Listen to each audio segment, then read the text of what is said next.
The SBA has just come out with additional guidance on the supplemental targeted $5,000 EIDL grant, the $10,000 targeted EIDL grant, and the EIDL loan. They're fairly large documents, so I went ahead and I went through these documents and I highlighted everything that was either new or not discussed enough or something that I think is important to reiterate. So we have a lot to cover here. Let's just go ahead and hop right in. Sorry if I sound a little bit weird, by the way. I'm a little bit under the weather, but the news shall go on. So hopping into this document, we're going to first start with the targeted advance and the supplemental advance, and then we'll get into the loan items. There's not quite as much on the loan, but the advance, there's quite a bit that we have to cover.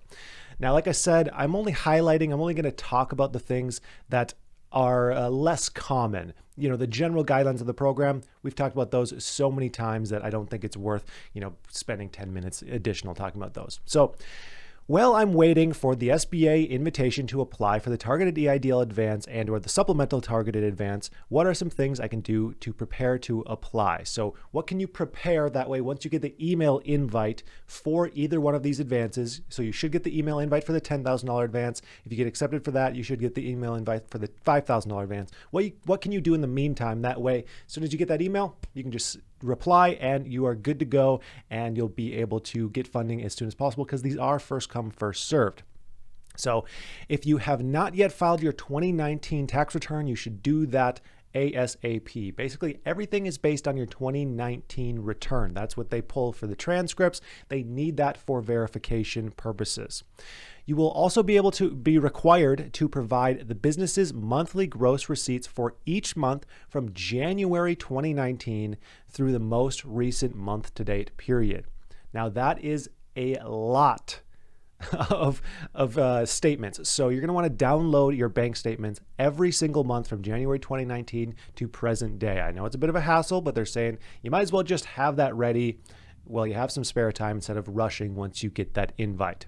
What documentation will I need to provide? So again, you need to provide the gross monthly revenue documentation, and also you're going to have to sign that form 4506T, which I know some people have had issues with, but right now that's kind of the only process. There's not really a workaround here. One exception being if you live in Puerto Rico. The issue with Puerto Rico is you don't actually have to file a normal federal tax return. So if you sign a 4506T, there's nothing that's pulled. So if this is the case, the SBA is saying they're going to send the required forms via email to you, the applicant. So I hope that's the case. I hope that Puerto Ricans are able to figure that out. Can I update my information, my mailing address, email address, phone number, bank account information, and or EIN on my application? Yes, you can. I know a lot of people wanted to update their address if their business has moved or for whatever reason.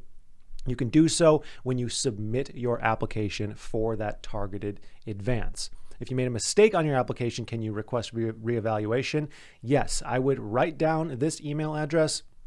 It's targeted advance reevaluation at sba.gov. It's good to have that written down just in case if you need reevaluation for whatever reason they deny you and you don't think that you should be denied, as long as you're within that low income census tract, you saw the reduction in revenue of 30% or more, and you have 300 or fewer employees, you should receive the $10,000. So if you hit that criteria and you were declined, you want to email this email. Will I receive a confirmation email after I submit my application? No. It's kind of odd, but no. At least you know what to expect. I applied for the targeted EIDL advance, but I did not receive a status update, or I don't see the application status in the portal. And they say your application for the targeted EIDL advance is still processing. If this is the case, I know there's a lot of people who applied for the targeted advance and they're like, I don't know what's going on here. Every time I ask, they're basically like, if you haven't received anything, they're still processing. There's a big backlog right now. Scrolling down a little bit further here. Eligibility. My business moved since I originally applied for the EIDL assistance. Am I still eligible for the targeted EIDL advance or supplemental targeted advance? So the SBA will reach out to you directly to confirm your address. If it's changed, you can let them know and it will change on your application, but you will need documentation. Now, I know a lot of people are in situations where their business moved from maybe a moderate to high income area into a low income area, and that would now make them eligible. This is the case where you would be eligible with that new address and receive that $10,000, potentially $15,000 with that $5,000 grant as well. A couple more here. I applied for the EIDL last year, but did not check the box for the advance. A lot of people have asked me this question who applied, missed the checkbox, It's crazy that you even had to check a box. And they're like, am I SOL for, I just punched the trash can. Am I SOL for the $10,000 grant? And the answer is no, you're not SOL. All you have to do is wait for your invitation email. Everyone will receive that email, even if you aren't eligible. Thankfully, even if you didn't check that box, you'll receive the email, you'll send in the documentation, and you will be applied. We have not filed a 2019 federal tax return. Are we still eligible? No, you have to file a 2019 tax return to be eligible. And then we got a couple more here. How will I know whether I've been approved? This is kind of weird. If your request is approved, you'll receive a confirmation email, but you'll also just get an automatic deposit. You're not going to have to accept it or anything like that. And some people get the deposit before they get the email. So it might be a little weird if you're browsing through your bank statements and all of a sudden you see a big $9,000 deposit or something like that. Don't be alarmed. That's normal. It actually happened the first time around with the EIDL grants when it was $1,000 per employee. We were calling them ghost payments, where people had applied like months prior, not heard anything, and then all of a sudden one day there was just money in their account and they're like, okay, I guess this is how it works. So yeah, you'll get an email, you'll get the deposit. If you get the email and no deposit, I would wait 2 to 5 days, because sometimes ACH transfers take a little bit of time. If it's longer than 5 days, I would definitely reach out to the SBA and say, hey, yo, where's my money sent to the wrong account? How does the SBA define gross receipts? I thought that this was important to cover. Gross receipts include all revenue in whatever form received or accrued. Basically anything that's a sale from any source, that is gross receipts. And that's all we have for the advance, the $5,000 and $10,000 advance. Now we just have a couple things on the loan that I also want to highlight.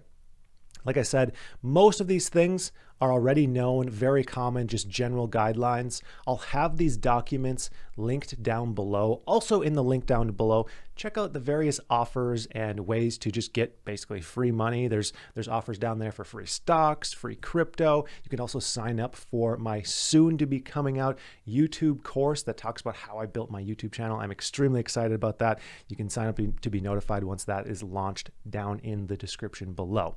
But the couple questions here that I want to highlight. My loan is currently in the reconsideration process, or I've requested more money. What will happen after the deadline passes?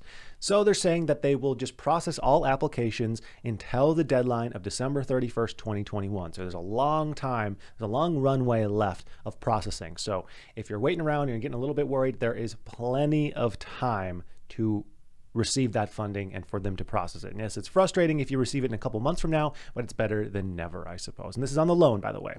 Can I request reconsideration after the deadline? This is kind of surprising, but yes, you have up to 6 months after the date that the application was declined to request reconsideration. And it doesn't matter if that is after December 31st, 2021 or not. So you have a long time to get reconsideration if for whatever reason you think there is a mistake on the application. We're going to talk about reasons why you could be declined in a second here. If you want a reconsideration on your EIDL loan, you have to email this email. It's pdcrecons@sba.gov. You probably want to just visit this document and copy and paste this, because I don't even know what that stands for. Maybe someone in the comments does. And then in that letter, include the business name, borrower's name, tax ID, Social Security number, EIN number, application/loan number, and your Form 4506T. Going down a little bit further here. What if I don't need as much money as I've been approved for? This is for the EIDL loan still.